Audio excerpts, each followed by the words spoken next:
Hello students, welcome to सेल्वेदा। मेरा नाम तनीषा है और मैं आप सभी के लिए CSIR नेट जून 2026 में आने वाले कुछ इम्पॉर्टेंट टॉपिक्स की सीरीज़ लेकर के आई हूँ, जिसमें आज मैं एक नया टॉपिक ऐड ऑन करने वाली हूँ। And our today's topic is eukaryotic DNA replication. इससे पहले मैंने प्रोकैरियोटिक DNA रेप्लिकेशन पर भी एक वीडियो बनाई है, प्लीज़ पहले आप उसे जाकर के देखिए, मैंने उसका लिंक डिस्क्रिप्शन में दे दिया है। So let's get start the video guys। Eukaryotic DNA replication cell cycle के एस फेज में होता है, यानी कि जब सेल साइकिल चलती है उसकी 4 फेजेस होती है, S, G1, M phase and G2 phase.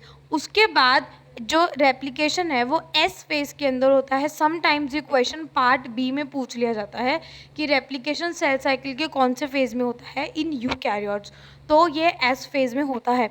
दूसरी चीज़, ये सेमी कंजर्वेटिव होता है, यानी कि एक स्ट्रैंड पेरेंट का होता है और से दूसरा स्ट्रैंड नया होता है, इसलिए इसे सेमी कंजर्वेटिव कहते हैं। और ये एक एक्सपेरिमेंट के थ्रू प्रूव किया गया था by Meselson and Stahl. Meselson and Stahl नाम के जो साइंटिस्ट थे, उन्होंने एक एक्सपेरिमेंट किया था जिसमें उन्होंने डीएनए को N15 which is a heavy isotope, उस मीडियम पे डीएनए को ग्रो किया। उसके बाद उसे N14 पे रखा। तो जब सेल डिवाइड हुई और डीएनए का डिवीजन हुआ, डीएनए का रेप्लिकेशन हुआ, तब एक स्ट्रैंड हैवी का था और एक स्ट्रैंड लाइट का था, हाइब्रिड डीएनए मिले। तो इससे अपन को पता पड़ा कि जो एक स्ट्रैंड होता है वो पेरेंटल स्ट्रैंड होता है और जो N14 वाला था वो न्यू स्ट्रैंड था। तो इससे सेमी कंजर्वेटिव रूल प्रूव हो गया। नेक्स्ट अपन यूकैरियोटिक डीएनए रेप्लिकेशन के कुछ की स्पेसिफिकेशंस की बात करते हैं। सबसे पहले नेचर सेमी कंजर्वेटिव, जो अभी मैंने आपको बताया। Next, direction of synthesis. Direction of synthesis मतलब कौन सी डायरेक्शन में डीएनए रेप्लिकेशन होता है, तो डीएनए का रेप्लिकेशन हमेशा 5 प्राइम टू 3 प्राइम डायरेक्शन में ही होता है। ठीक है। टेम्पलेट को कैसे रीड करते हैं, टेम्पलेट हमेशा 3 प्राइम टू 5 प्राइम रीड किया जाता है। रेप्लिकेशन का टाइप ये बाई डायरेक्शनल होता है, यानी कि जो ओरिजिन ऑफ रेप्लिकेशन है उसके दोनों तरफ से डीएनए रेप्लिकेट होता है। नेक्स्ट है ओरिजिन्स ऑफ रेप्लिकेशन। तो यूकैरियोटिक साइकिल के अंदर मल्टीपल ओरिजिन प्रेजेंट होते हैं। जो यूकैरियोट्स होते हैं उनके अंदर एक से ज़्यादा ओरिजिन ऑफ रेप्लिकेशन प्रेजेंट होते हैं, जबकि प्रोकैरियोट्स में ओनली सिंगल ORIC यानी कि single origin of replication present होता है। यूकैरियोट्स में मल्टीपल ओरिजिन होते हैं। नेक्स्ट, लोकेशन, ये न्यूक्लियस के अंदर किया जाता है। स्पीड, 50 न्यूक्लियोटाइड पर सेकेंड ऐड किए जाते हैं। और ओकाजाकी फ्रेगमेंट की क्या साइज होती है, 100 to 200 न्यूक्लियोटाइड। ओके। नेक्स्ट अपन बात करते हैं the 3 billion base pairs require parallel processing. इसमें क्या बता रहा है, ह्यूमन जीनोम इतना बड़ा होता है कि उसकी साइज़ 3 × 10⁻9 होती है। तो अगर सिंगल ओरिजिन एक एक बार में रेप्लिकेट होगी तो उसे बहुत टाइम लगेगा to replicate the whole genome. इसलिए एक साथ मल्टीपल ओरिजिन एक साथ रेप्लिकेट होती है और ओरिजिन के दोनों तरफ रेप्लिकेशन फॉर्क बनती है, दोनों तरफ रेप्लिकेशन स्टार्ट होता है। जैसा कि आप डायग्राम में देख सकते हैं, रेप्लिकेशन दोनों तरफ स्टार्ट होता है और एक साथ मल्टीपल ओरिजिन के थ्रू रेप्लिकेशन किया जाता है। इसको बोलते हैं पैरेलल प्रोसेसिंग, ताकि जल्दी इतना बड़ा जो डीएनए है वो एक साथ रेप्लिकेट हो सके। अगर एक एक ओरिजिन एक एक बार रेप्लिकेट होगा तो it will be very time consuming process. क्यों? क्योंकि पूरा डीएनए को रेप्लिकेट करने में बहुत ज़्यादा टाइम लग जाएगा। इसलिए एक साथ मल्टीपल ओरिजिन रेप्लिकेट होना स्टार्ट करते हैं और ओरिजिन के दोनों तरफ रेप्लिकेशन होता है, इसलिए इसे बाई डायरेक्शनल रेप्लिकेशन भी कहते हैं। Next, the physical work space और द रेप्लिकेशन फॉर्क। अब जब रेप्लिकेशन फॉर्क बनती है तो उसके अंदर 2 स्ट्रैंड बनते हैं, एक होता है leading strand and the second one is lagging strand. Leading strand जो होता है उसमें डीएनए का रेप्लिकेशन कंटिन्यूसली सिंथेसाइज होता है बिना कोई रुकावट के। ठीक है। क्यों? क्योंकि लीडिंग स्ट्रैंड 5:3 प्राइम डायरेक्शन में होता है, तो डीएनए का रेप्लिकेशन ईजिली हो सकता है। ठीक है, moves in the same direction as fork movement. लेकिन जो लैगिंग स्ट्रैंड होता है उसके अंदर ये अपोजिट डायरेक्शन में चलता है, इसकी वजह से ये डिसकंटिन्यूसली सिंथेसाइज होता है, जिसमें छोटे और फ्रेगमेंटेड स्ट्रेच बनते हैं which is known as Okazaki fragment, जो कि 100 से 200 न्यूक्लियोटाइड के होते हैं। ओके, तो दो स्ट्रैंड बनते हैं, first is leading strand and the second one is lagging strand. Leading strand में डीएनए का रेप्लिकेशन कंटिन्यूस होता है विदाउट एनी रुकावट, जबकि लैगिंग स्ट्रैंड के अंदर ये डिसकंटिन्यूस फॉर्म में सिंथेसाइज होता है in the form of Okazaki fragments. ऐसा इसलिए होता है क्योंकि डीएनए एंटी पैरेलल होता है। इसका मतलब डीएनए के अंदर 5:3 प्राइम और उसके नीचे 3:5 prime anti parallel opposite direction में मूव करते हैं, उसके दोनों स्ट्रैंड अपोजिट डायरेक्शन में मूव करते हैं, लेकिन उनका सिंथेसिस, लेकिन जो डीएनए का रेप्लिकेशन है वो हमेशा 5:3 प्राइम डायरेक्शन में होता है। इसलिए एक स्ट्रैंड तो कंटिन्यूस सिंथेसाइज होता है जबकि दूसरा स्ट्रैंड डिसकंटिन्यूस फॉर्म में सिंथेसाइज होता है। इसलिए डीएनए रेप्लिकेशन को सेमी डिसकंटिन्यूस रेप्लिकेशन भी बोलते हैं। अब अपन स्टेप बाय स्टेप पढ़ेंगे DNA replication in the eukaryotes. Okay, step number first, इसके अंदर ओरिजिन को सबसे पहले लाइसेंस करना पड़ता है बिफोर देयर फायरिंग, यानी कि सबसे पहले ओरिजिन को रिकॉग्नाइज करना पड़ेगा। उसके अंदर उसके ऊपर हेलिकेज को लोड किया जाएगा। ठीक है, सबसे पहले ये होगा। तो replication must only happen once per cell cycle. जो रेप्लिकेशन है वो एक सेल साइकिल में सिर्फ एक बार होता है। ओके, यूकैरियोट के अंदर जो सेल साइकिल जो चलती है उसमें रेप्लिकेशन सिर्फ एक बार होता है। The cell controls this via strict licensing protocol at the origin of replication. Cell इसे कंट्रोल करती है by the help of licensing factor. उनके पास वो लाइसेंस होता है कि ये रेप्लिकेशन को सिर्फ एक बार चलाएंगे। जब उन लाइसेंसिंग फैक्टर को डिग्रेड कर दिया जाता है तो रेप्लिकेशन दोबारा नहीं चल सकता। सिंगल सेल साइकिल में सिंगल बार ही रेप्लिकेशन होगा। ठीक है, तो एक सेल साइकिल में एक बार ही रेप्लिकेशन हो सकता है in the case of eukaryotes. अब सबसे पहले अपन बात करते हैं ORC which is origin recognition complex. ओरिजिन को पहचानने वाला complex known as origin recognition complex. ये किस पे जाके बाइंड होगा? ORI यानी ओरिजिन ऑफ रेप्लिकेशन पे जाके बाइंड होगा। ठीक है, इसलिए इसका नाम है ORC। ऐसा कॉम्प्लेक्स जो ओरिजिन को रिकॉग्नाइज कर रहा है known as origin recognition complex, जो कि ORI यानी कि ओरिजिन ऑफ रेप्लिकेशन पे जाके बाइंड होगा। Act as a landing platform throughout the cell cycle. Next अपन बात करते हैं CDC6 एंड CDT1 की। ये दोनों हेलिकेज को रिक्रूट करते हैं ऑन टू द ओरिजिन, यानी कि हेलिकेज लोडर की तरह काम करते हैं। इन्हें ही लाइसेंसिंग फैक्टर बोलते हैं। ठीक है, लाइसेंसिंग फैक्टर मतलब ये जो लाइसेंस है यानी कि जो हेलिकेज जो कि डीएनए को अनवाइंड करता है उसको वहाँ पे लोड करते हैं। अगर CDC6 और CDT1 को डिग्रेड कर देंगे तो हेलिकेज लोड नहीं होगा। हेलिकेज अगर लोड नहीं होगा तो डीएनए की फॉक्स नहीं बनेगी। अगर डीएनए अनवाइंड नहीं होगा तो डीएनए का रेप्लिकेशन भी नहीं होगा। इसलिए जब एक बार हेलिकेज लोड हो जाता है तो इन फैक्टर को डिग्रेड कर दिया जाता है ताकि ये दोबारा किसी और जगह पे हेलिकेज को लोड ना करे। तो एक साइकिल में सिर्फ एक बार ही रेप्लिकेशन होता है डीएनए का। ओके, दोबारा रेप्लिकेशन नहीं होता। CDC6 and CDT1 recruit the helicase engine to the origin. Next है MCM कॉम्प्लेक्स जो कि हेलिकेज है, replicative helicase that will unwind the DNA. तो अपन ने इसमें तीन चीज़ें पढ़ी। ORC which is known as origin recognition complex जो कि ORI पे जाके बाइंड होगा और एक लैंडिंग प्लेटफॉर्म की तरह काम करेगा। फिर आए CDC6 और CDT1 जो कि हेलिकेज को लोड करेंगे on to the origin. Next helicase की तरह कौन काम करता है तो उसको बोलते हैं MCM कॉम्प्लेक्स। अब लाइसेंसिंग रूल क्या कहता है? It forms the pre replicative complex. ये एक प्री रेप्लिकेटिव कॉम्प्लेक्स बनाता है जिसके तीन पार्ट होते हैं, CDC6, CDT1 और MCM। ये तीनों मिलके क्या बनाते हैं? प्री रेप्लिकेटिव कॉम्प्लेक्स, जिसको लाइसेंस किया जाता है G1 फेज के अंदर। यानी कि जब सेल की G1 फेज होती है, जब इसे लाइसेंस यानी कि डिग्रेड कर दिया जाता है and activated in the S phase, और इसे S फेज के अंदर एक्टिवेट किया जाता है। यानी कि G1 फेज के अंदर इसे लोड किया जाता है, डिग्रेड नहीं, G1 फेज में इसे लोड किया जाता है। ठीक है, S फेज में ये एक्टिवेट होता है और G2 फेज में इसे डिग्रेड कर देते हैं। ठीक है, समझ आया? जीवन फेज के अंदर हेलिकेज लोड हो जाता है ओरिजिन ऑफ रेप्लिकेशन पे bye the help of licensing factor.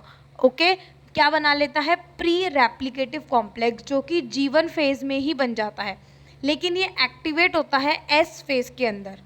Okay, note, cycling dependent जो काइनेज है वो री रेप्लिकेशन को प्रिवेंट करते हैं, यानी कि जो CDK और एक और होता है DDK, ये दोनों मिलके CDC6 और CDT1 को डिग्रेड करते हैं।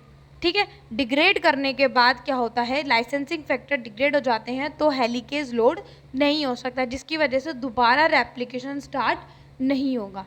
Got it? Next, step number 2, manages the massive physical stress of unwinding the double helix. ठीक है, अब इसके अंदर क्या होता है, जब DNA हेलिकेज यानी कि MCM जब DNA को अनवाइंड कर रहा होता है, उसे खोल रहा होता है, तो उसके अंदर टेंशन क्रिएट होता है। उस टेंशन से रिलीव करने के लिए वेरियस प्रोटीन्स काम करते हैं।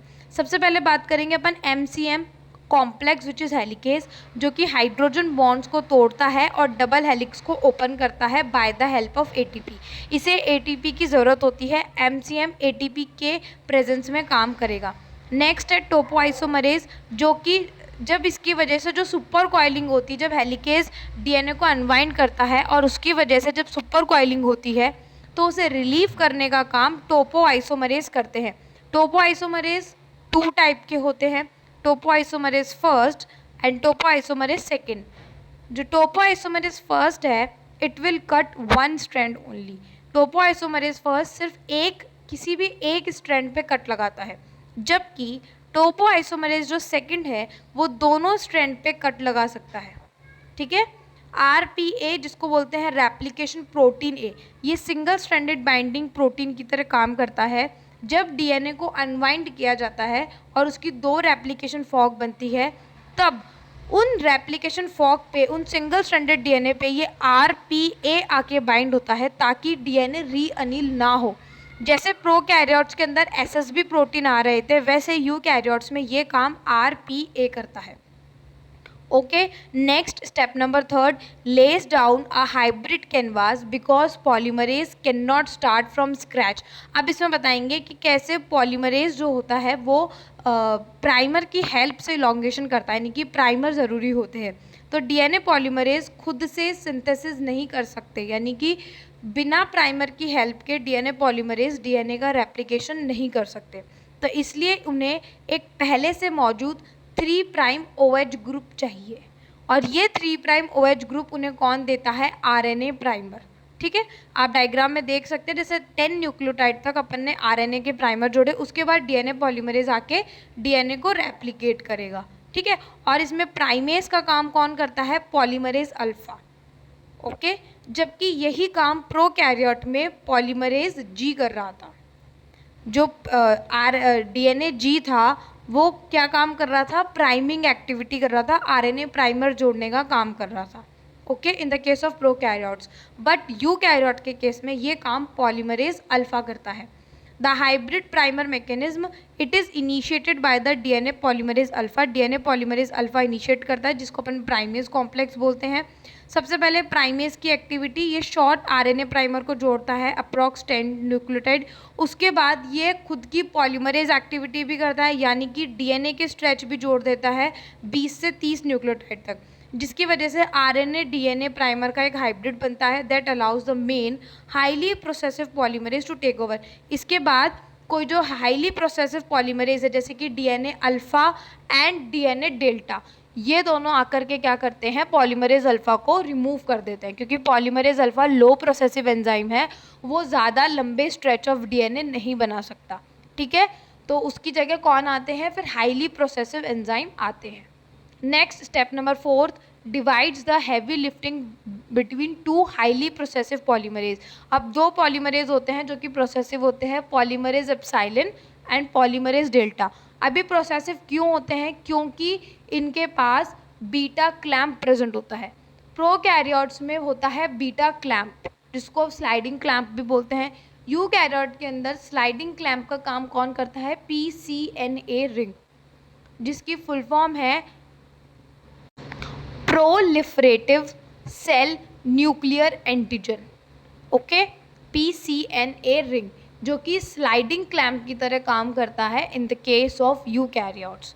ओके, पॉलीमरेज एप्सिलॉन जो कि लीडिंग स्ट्रैंड को सिंथेसाइज करता है, आप डायग्राम में देख सकते हैं, जबकि पॉलीमरेज डेल्टा जो कि लेगिंग स्ट्रैंड पे ओकाजाकी फ्रेगमेंट बनाता है।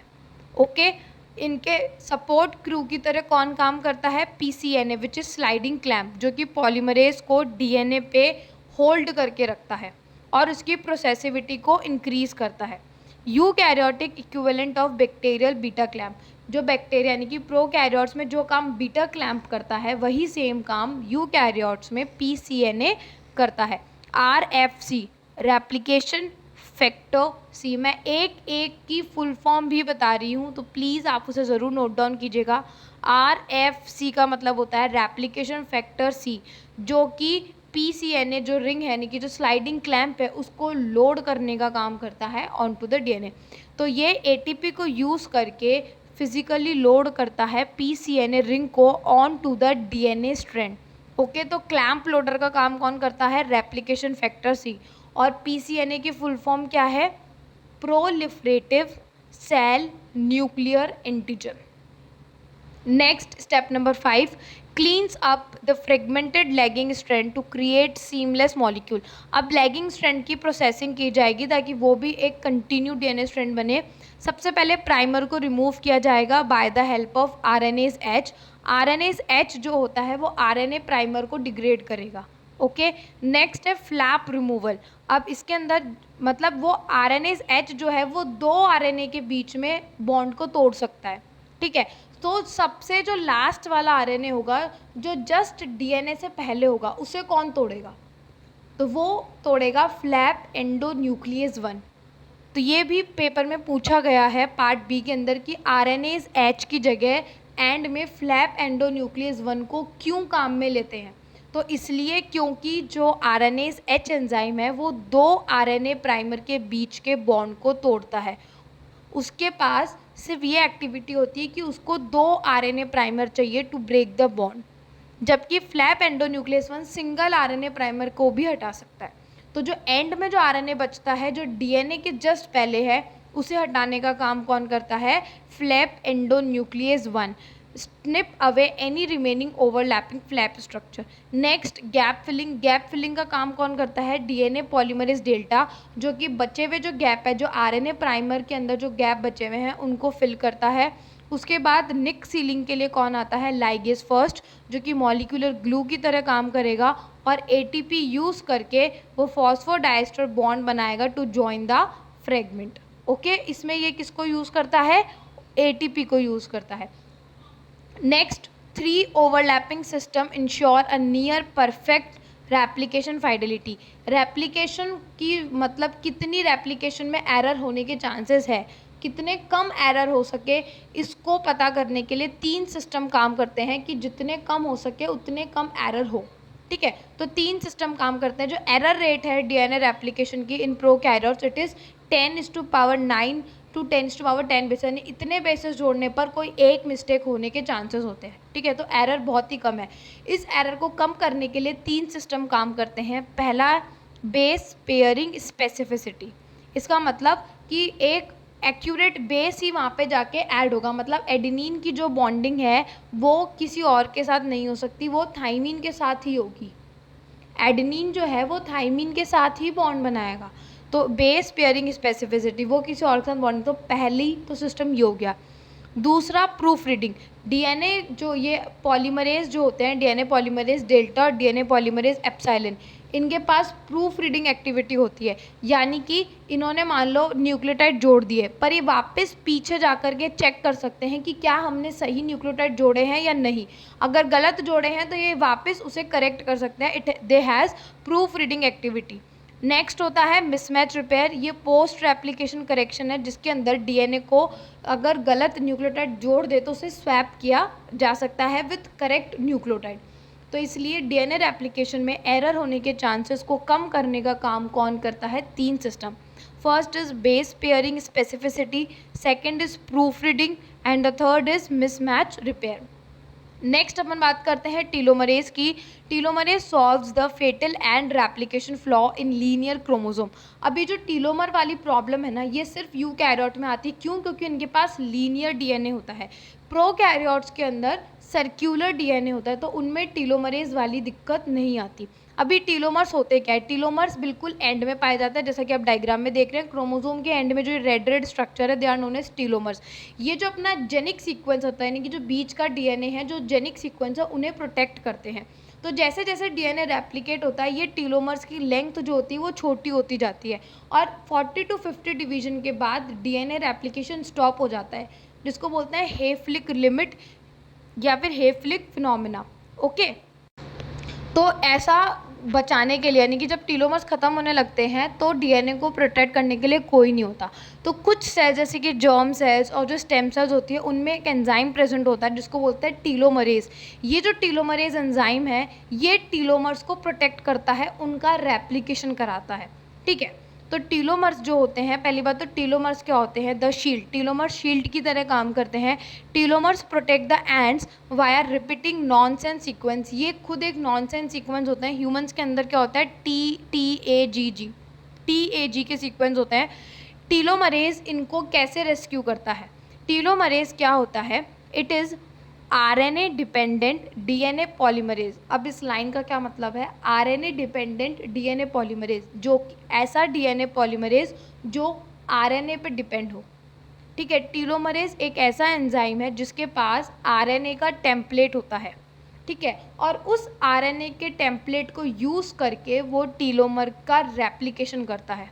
ठीक है, तो इसलिए इसको बोलते हैं RNA dependent DNA polymerase contains built in RNA template. क्यों? क्योंकि इसके पास खुद का आरएनए टेम्पलेट होता है और रिवर्स ट्रांसक्रिप्टेज एक्टिविटी होती है, जिसके थ्रू ये आरएनए के टेम्पलेट की हेल्प से या उसे पढ़कर जो टीलोमर्स हैं उन्हें रेप्लिकेट करता है। Binds the 3' overhang and extends the telomere. ये जो 3' ओवरहैंग होता है उस पर जाके बाइंड होता है और टीलोमर को एक्सटेंड करता है।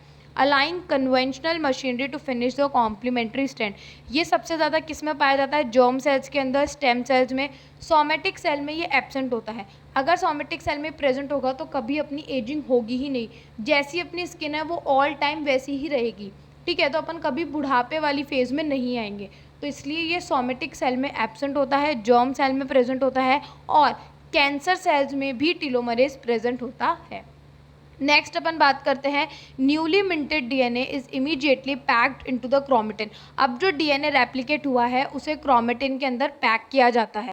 यूकैरियोटिक डीएनए जो होता है never exist bare in the nucleus, यानी कि जो यूकैरियोटिक डीएनए है वो न्यूक्लियस के अंदर ऐसे ही नहीं पड़ा होता। It must be tightly packed into nucleosome. इसे न्यूक्लियोसोम स्ट्रक्चर के अंदर पैक किया जाता है। As the replication fork passes, जैसे ही रेप्लिकेशन फॉक पास होगी, old nucleosome are dismantled and must be rebuild. तो जैसे ही रेप्लिकेशन फॉक बनाई जाएगी हेलिकेज की हेल्प से, तो जो न्यूक्लियोसोम है उसे दोबारा बनाया जाएगा, रीबिल्ड किया जाएगा। ठीक है, तो जैसे कि आपको डायग्राम में देख रहे हैं, ये हिस्टोन्स होते हैं जो कि उन्हें न्यूक्लियोसोम बनाने का काम करते हैं। असेंबलिंग चैपरॉन, जो कि क्रोमेटिन असेंबली फैक्टर यानी कि CAF1, जो कि दोबारा हिस्टोन की रीअसेंबलिंग में हेल्प करते हैं। CAF1 एंड NAP1 दो तरह के प्रोटीन होते हैं, CAF1 and NAP1। Okay, CAF1 भी काम करता है और NAP1 दोनों ही हिस्टोन्स को रिसाइकिल करने का काम करते हैं into the newly synthesised daughter strand. Histone का भी रेप्लिकेशन होता है, ये ध्यान रखना, हिस्टोन भी दोबारा बनाए जाते हैं जब डीएनए का रेप्लिकेशन होता है।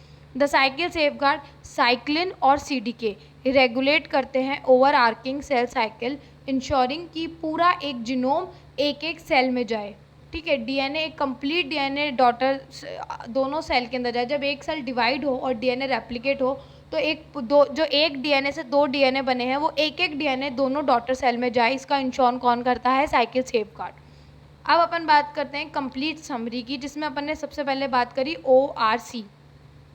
आपको यहाँ तक डीएनए रेप्लिकेशन पूरा समझ आया। अब मैं आपको एक पूरी समरी बता रही हूँ कि आपको लर्न करने में आसानी रहेगी। ORC का मतलब होता है ओरिजिन रिकॉग्निशन कॉम्प्लेक्स, ऐसा कॉम्प्लेक्स जो ओरिजिन को रिकॉग्नाइज करता हो। तो इट रिकॉग्नाइज ओरिजिन। ठीक है, नेक्स्ट आते हैं CDC6 और CDT1 जो कि लाइसेंसिंग फैक्टर की तरह काम करते हैं और हेलिकेज को लोड करते हैं। MCM कॉम्प्लेक्स जो कि हेलिकेज है। टोपो आइसोमरेज फर्स्ट एंड सेकंड, ये सुपर कॉइलिंग जो हेलिकेज की वजह से होती है उसे रिलीव करते हैं। RPA, ये एक single stranded DNA binding protein है जो कि DNA जब सिंगल स्ट्रैंड फॉर्म में आता है तो उसे स्टेबलाइज करता है। DNA पॉलीमरेज अल्फ़ा जो कि प्राइमर का सिंथेसिस करता है और साथ में कुछ न्यूक्लियोटाइड DNA के भी जोड़ता है। DNA पॉलीमरेज एप्सिलॉन, ये लीडिंग स्ट्रैंड पे सिंथेसिस करता है। DNA पॉलीमरेज डेल्टा, ये लैगिंग स्ट्रैंड पे सिंथेसिस करता है। नेक्स्ट है PCNA, proliferative cell nuclear antigen, ये स्लाइडिंग क्लैंप का काम करता है। RFC, रेप्लिकेशन फैक्टर C जो कि क्लैंप लोडर है। RNase H और फ्लैप एंडोन्यूक्लियस 1, ये RNA प्राइमर को रिमूव करते हैं। लाइगेज फर्स्ट जो कि निक को सील करने का काम करते हैं। एंड नेक्स्ट और एंड टीलोमरेज, ये टीलोमर्स को एक्सटेंड करने का काम करते हैं। तो यहाँ पे यूकैरियोटिक DNA रेप्लिकेशन की वीडियो कंप्लीट होती है। उम्मीद करती हूँ कि आपको ये समझ आया होगा। अगर आपको इस वीडियो से रिलेटेड कोई भी डाउट हो तो प्लीज़ मुझे कमेंट सेक्शन में ज़रूर बताएं। अगर आपको वीडियो पसंद आई हो तो इसे लाइक करें, कमेंट करें और अपने दोस्तों को शेयर करें। ऐसी और वीडियोस देखने के लिए मेरे चैनल सेल्वेदा बाय तनीषा को सब्सक्राइब करें। और अगर आपको किसी पर्टिकुलर टॉपिक पे वीडियो चाहिए हो तो वो भी मुझे कमेंट सेक्शन में बताएं। Thank you for watching.